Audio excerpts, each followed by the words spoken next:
Welcome to the Tech Egg. Don't get scrambled. Enjoy the video. In this video, I will explain how to fix Nissan Altima key fobs. First, let's identify the most common issues. Often, a key fob simply stops working due to a dead battery.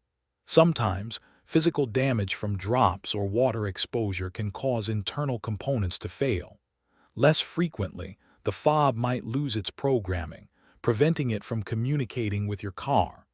Understanding these problems is the first step to a quick fix. Replacing the battery is often the simplest solution.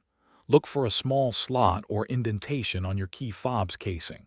Use a flathead screwdriver or a coin to gently pry it open. Inside, you'll find a small coin cell battery, typically a CR2032. Carefully remove the old battery and insert the new one, ensuring the positive side faces up. Snap the casing back together and test your fob. If a new battery doesn't solve the problem, reprogramming your key fob is the next step.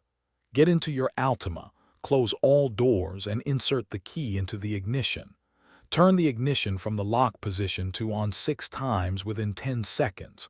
The hazard lights should flash. Then, press any button on your key fob to complete the synchronization process. This should restore its connection. If battery replacement and reprogramming don't work, it's time for a deeper look. Carefully inspect the key fob for any visible damage, like cracks or corrosion inside. If you find nothing obvious, or if these steps haven't resolved the issue, professional diagnosis might be necessary. A dealership or locksmith can often identify and fix more complex problems. Also, remember to check the description below for the link to a great book about money, plus other helpful deals. Thanks for watching. Consider subscribing if I helped unscramble your problems.